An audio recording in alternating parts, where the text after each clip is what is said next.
And now, tonight's presentation of radio's outstanding theater of thrills, Suspense.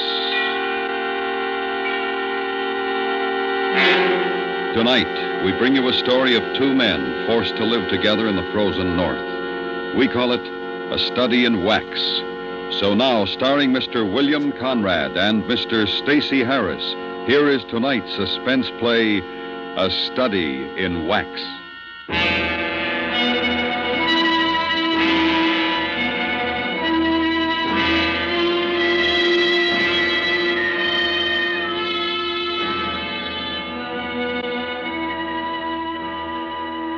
It was late October when the radio shack burned down.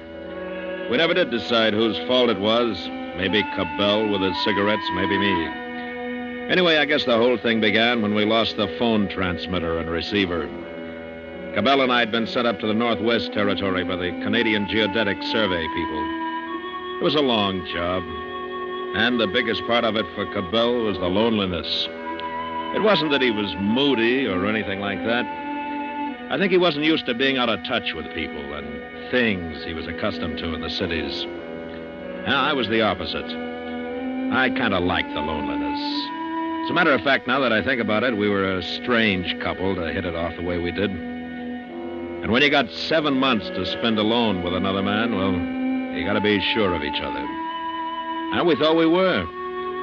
Until after the radio was gone. That day it burned, we stood in the snow watching the embers glowing and the wisps of smoke rising into the cold sky. It's gone. Well, we still got the code sender, just in case. I'm going to miss the programs, though, and music. You know, I tell you, we could send a message to the base, if you like, and ask them to fly out another receiver. Oh, no. You know, McLeod, he'd boil, waste the money, he'd probably take it out of our pay. We'd do without it. That's all right with me. Oh, well, you're a hardy soul. You know, I don't think you'd mind if you had to stay alone for 7 months. It'd be dull. I wouldn't have anybody to beat at chess. Say, Jack. Yeah? If it was my cigarette that burned the shack, I'm sorry. Forget it. I may have done it myself. Forget it.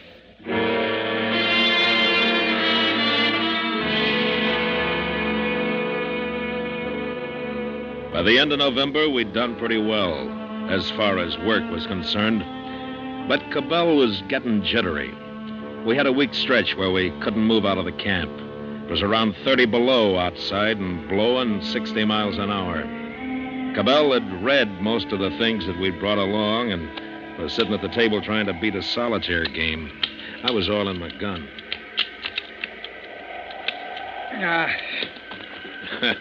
The odds are against you every time. Don't I know it?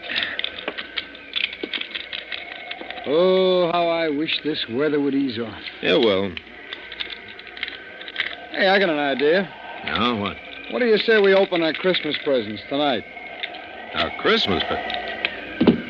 It's November. I know, but I'll bet there'll be some books in there. I told my folks to pack some books. Oh, well, what'll you do when you've finished them? Huh? I don't know, but I got to do something. I wish we had the radio. Look, we can send a message. If McLeod wants to cut our heads off for burning up his property, he'll have to come up here to do it. If not, well, maybe he'll be feeling good and send it. No, it's worth a try. It's not you, Jack. We talk and play chess, and it's swell, but I just miss the outside. I feel... Yeah, I know. Okay, how would this sound? Radio shack burned to ground. Can you send new receiver? Have only small set on fixed channel. Well, couldn't you say emergency? Oh, that'd go over big with McLeod. We miss Canadian and U.S. mystery shows, must continue to hear them in order to keep up our work. We better leave it as it is. All right.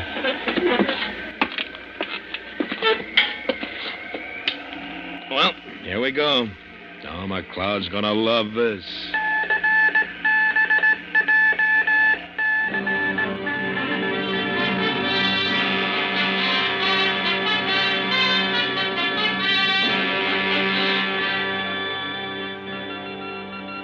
The reply from McLeod came back the following day. It was long, involved.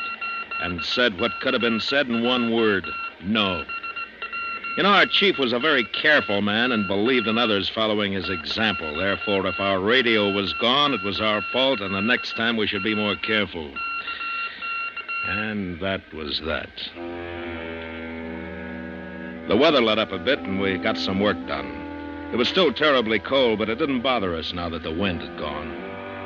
I noticed that Cabell was much quieter after our request for the radio had been turned on. I began to get a feeling as though he blamed me for it. So a week before Christmas, we'd just finished supper. I said, Larry, about those Christmas presents. What about them? What do you say we open them, huh? Well, I thought you didn't want to until Christmas. Well, I've changed my mind. Oh? What's the matter? You trying to be nice to me? I can take this as well as you can, you know. I don't need you feeling sorry for me. I'm not sorry.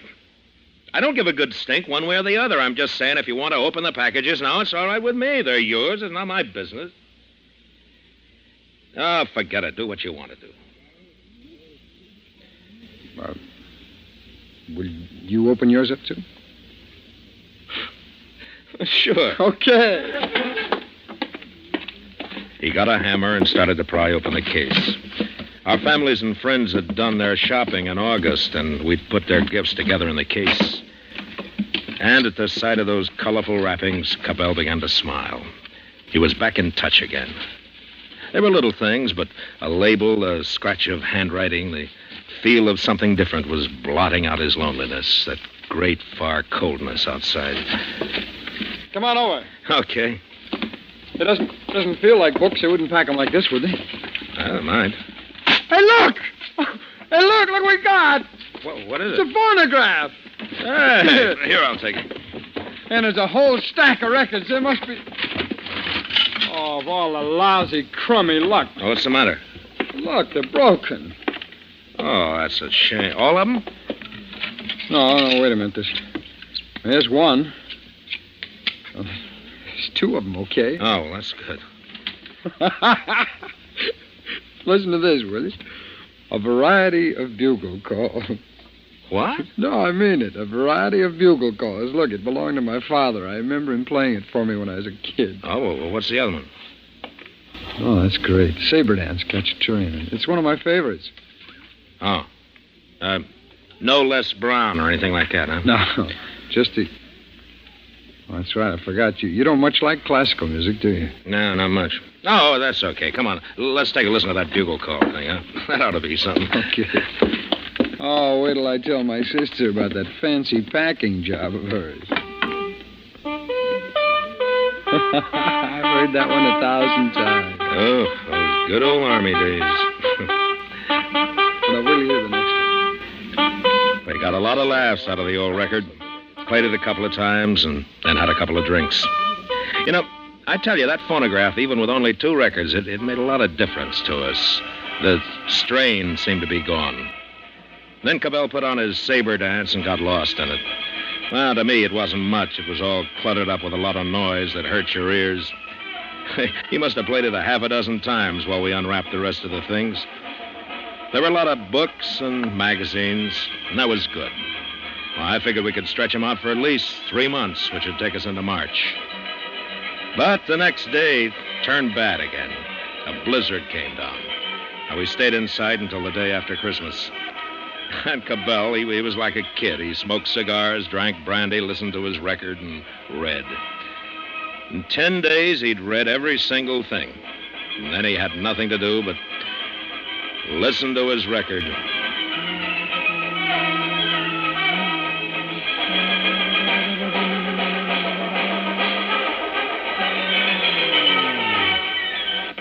Oh, that's great. Look, you're not going to play it again. Just this one part. Look, I don't mind not listening to it for a while, huh? Try the bugle calls. They're quieter. You ought to learn to appreciate good music, Jack. You're missing something. Well, maybe I will, but not from that. No, this is beautiful. Well, not to me. Now, will you let it go for a while? Well, sure. Sure, if you feel that way about it. How about a game? No, not right now, thanks. I want to finish this article I'm reading. You're reading? Oh, yeah, I read that. It's not much. That guy never could write. Oh? Well, I think it's pretty good. Well, depends on what you're used to reading, I guess. And what kind of a crack is that? Nothing. It just depends on what you're used to reading, that's all. Does that make me a lowbrow? All right, you said it. I didn't. You, better check the oil outside. I did it yesterday. It's your turn. I did it this morning. In this weather, we do it twice a day, remember? Yes, sir. Are you trying to be funny? No, I don't like the way you said it, that's all. We're both in charge, not you or me. Nobody gives orders here. We share the responsibility. Okay, then do your share. All right. All right, I'm going out to check the oil, but not because you say to do it, you know, but because I want to. Well, good for you. When I think of it now, we sounded like a couple of kids. And I can't even remember what it was that set us off. But I'll never forget what happened because of that day. You don't easily forget a thing like death.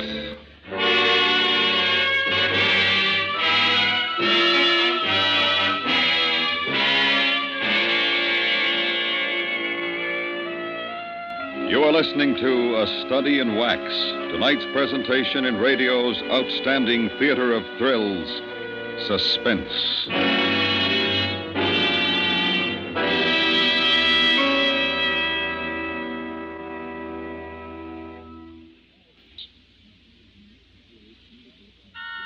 And now we bring back to our Hollywood soundstage Mr. William Conrad and Mr. Stacy Harris, starring in tonight's production, A Study in Wax, a tale well calculated to keep you in suspense.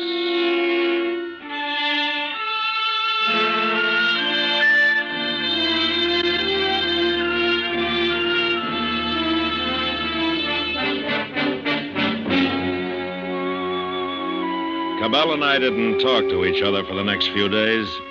Not the way we used to, I mean. Just conversation that was necessary to do our work, and that was it. He didn't play his record, either.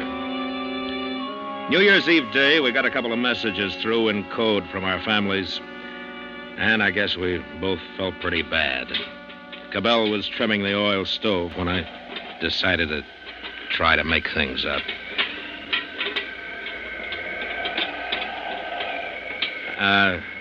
Say, Larry.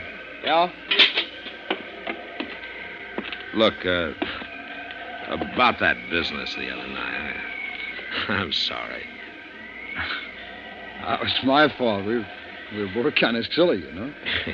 Yeah. Probably just as well we had to bust up then. There's still 3 months to go. 3 long months before the ship comes back. Yeah, no. Oh, well, thanks for not playing the record. It's okay. Oh, I wish that wind had stopped. It gets on my nerves. You know, I got something good for that. Oh, what's that?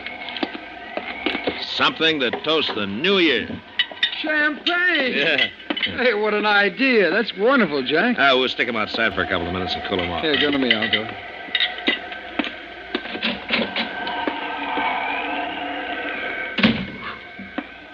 Oh, that's cold out there.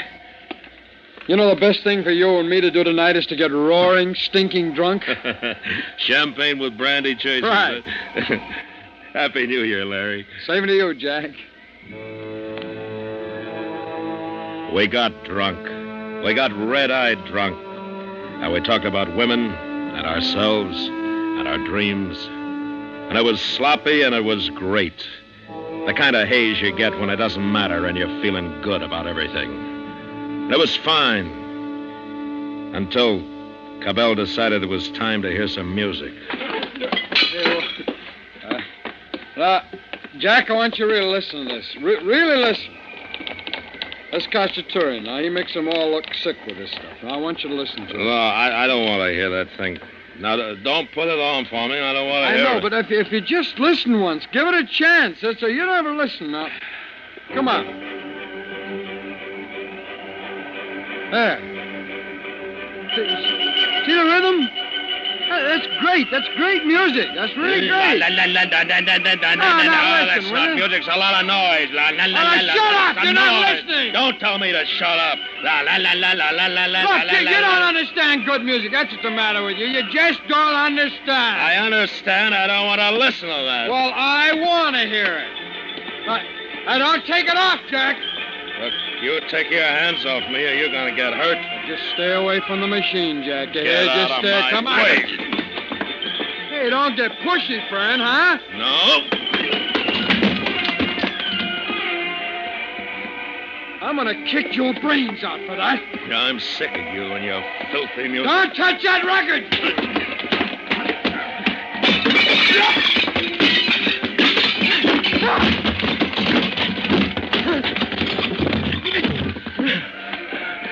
Now, you take a good listen. Because you're not gonna hear any more of this again. Not as long as I'm here.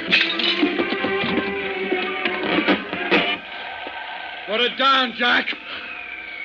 I mean it. I'll put it down or I'll shoot you. Put it down. If you don't, I'll shoot you and I'll put the record down. I got sober. I might never have had a drink. I was so sober. Cabell had reached up for one of the holsters that hung near the door, and he wobbled to his feet, the gun held tightly in his hand. There was blood running out of his mouth and down his chin. I just stood there, and I put the record down on the turntable. You were going to break it, weren't you? Weren't you? Yeah. Yeah. Well, I knew you were. Just because it gives me pleasure to listen to it, and you don't like that. Well, I want to listen to it, and you don't. All right? You get outside. You're crazy, Cabell. Go on. I'll kill you if I don't. Now get outside. It's 40 below out there. I'd I freeze don't care. It'll do you good. Now go on. Get outside. All right, let me get my things. No. Listen to me, you're drunk. You don't know what you're Open doing. the door, you hear me? Now go on, open it. Now go on out. Larry! Let me in, Larry! Do you hear me? Let me in, Larry! And inside, I thought I heard the music again. He was crazy. Crazy drunk. I went around to the back trying to get away from the wind, but it wasn't any good. There wasn't anywhere to get away from it. I've seen what happened to men caught out in the open this way, and I knew how quickly it could happen. So I ran, and I jumped. Anything to keep moving. And all the time, I couldn't believe it was happening. I don't know how much time went on. Maybe it was a minute. Maybe it was 10. I heard him calling. Then through the flurries of powdered snow blowing off the roof, I saw Cabell standing in the doorway. And I saw the gun still in his hand, hanging by his side. Jack! Jack, come on in, Jack! I forgot the cold. I only knew that Cabell had gone mad. He was going to kill me. Somehow I had to get him away from the cabin, get him outside where I'd have a chance. I waited for a minute and then... Larry! Larry, over here, Larry! Jack! Over here! I knew he'd heard me, and I saw him move out from the doorway. Where are you? Can you hear me? Where are you? Over this way! Here! And I moved back behind a hummock. I thought I might be able to make a wide circle and then double back to the cabin before he knew what was happening. I can't hear you, Jack! Jack, are you hurt? Where are you? Larry! Larry! And the wind burned my eyes so that I couldn't see. And I tripped and fell. And my hands bare didn't feel the coldness of snow any longer. Jack! Jack, can you hear me? I'm over here. He must have seen me.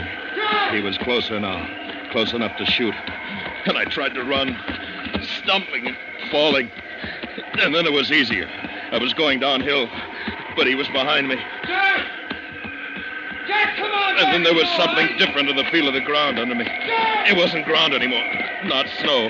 It was ice. I'd reached the shore, and I was going out into the frozen sea. I began to imagine I could feel the movement of the sea under me. And suddenly it didn't matter anymore. I didn't care. I couldn't run. I wanted to lie down. I wanted to lie down. Jack, take it easy. It's all right. Jack, it's going to be all right. You don't have to be afraid. Look, you can have the gun you want. Jack! When it happened, Cabell was no more than 8 feet away from me. I just lay there, watching, waiting for him to shoot. And the dark ribbon that split the ice grew wider and wider. Jack! The Jack! semicircle of ice had cracked away. It wasn't very big, and it was drifting out away. And the ribbon was no longer a ribbon. And in that moment, I knew that he hadn't wanted to kill me. I'd been wrong. Jump! Larry, jump in and swim! Now, come on, you can make it. I can't! Come on, Larry. I can't swim! Come on. I can't! Try, you gotta try. Now, come on and hurry. Larry! I want you to do the job. I want you to get you back in the He moved away faster after that. And then I couldn't see him anymore. He was lost in the blackness. But I could hear him. Oh, Lord, I could hear him. Jack, no, I don't want to die.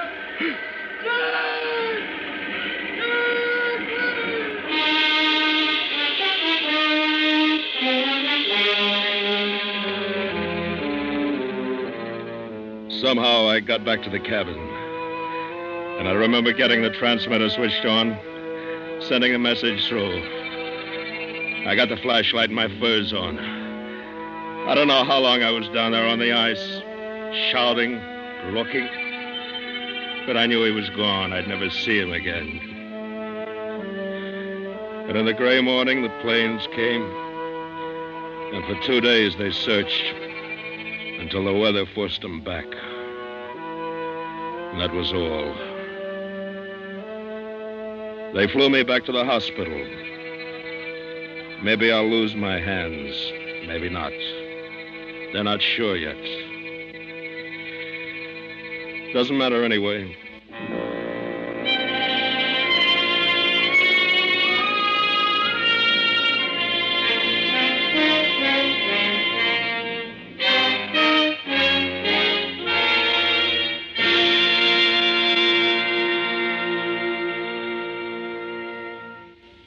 Suspense, in which Mr. William Conrad and Mr. Stacy Harris starred in tonight's presentation of A Study in Wax.